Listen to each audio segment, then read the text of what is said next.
که چېرته ستاسو د ټیکمو نه آنلاین پیسې کټ کیږي نو دا ویډیو چې دا خاص کار ستاسو لپاره ده. پرون ما یو ویډیو اپلوډ کړی و ما چې تاسو به د ټیکمو نه خپل پاکستاني نمبر ته پیکیج څنګه لګوئ.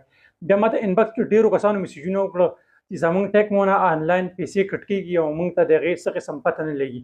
نو دغه پیسې چې دي دا به موږ څنګه بندو. نننۍ ویډیو کې به تاسو ته زه ښیم چې ستاسو د ټیکمو نه چې دغه پیسې کټ کیږي نو دا به تاسو څنګه بندوئ. اکثر تاسو خپل کارت چې دی هغه آنلاین فیسبوک یا ټیک ټاک کې اډ کوئ او هلته نه تاسو یو شی واخلئ نو هغې نه وروستو بیا تاسو هغه ریموو نه کوئ نو بیا تاسو نه ډېر کیسونو کې داسې کېږي چې تاسو نه بیا هغه آنلاین پیسې کټ کېږي. دا ډېر زیات میسیجونه ماته راغلي. نننۍ ویډیو کې به تاسو ته زه ښیم چې دغه پیسې چې دي دا به تاسو آنلاین څنګه بندوئ. زه به د موبایل سکرین ته او تاسو به زه پریکټیکل طریقه ښیم. خو د ویډیو شروع کېدو نه مخکې زموږ دا پیج ځان سره فالو کړئ. ښه ملګرو اوس موږ خپل د موبایل سکرین ته راغلو. خپل کوم ټیکمو اپلیکیشن چې دی دا به موږ اوپن کړو.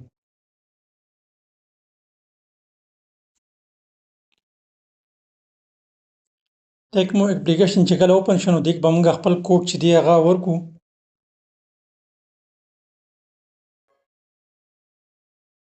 نو دا تاسو وګورئ زما کوم اپلیکیشن چې دی هغه اوپن شه. نو بیا که دې کوډ کې تاسو ته ښکاري کارډ په دې کارډ باندې به کلیک کړئ.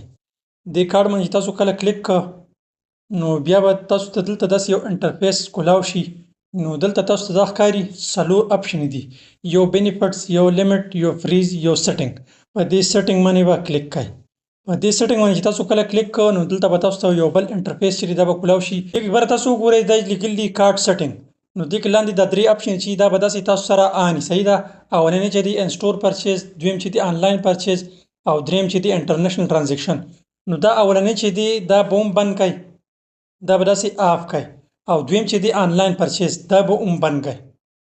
ښه اوس تاسو سیټینګ چې دی هغه بالکل کمپلیټ شه. اوس تاسو د کارډ نه آنلاین پیسې چې دی هغه به نه کټ کېږي. او د تړ نمبر باندې چې دی انټرنیشنل ټرانزیکشن دا دی بالکل آن وي. دې څه مسله نشته. ټیک ده. نو دغه طریقې سره تاسو خپل کوم آنلاین پیمنټ تاسو نه کټ کېږي هغه تاسو دې طریقې سره بندولی شئ.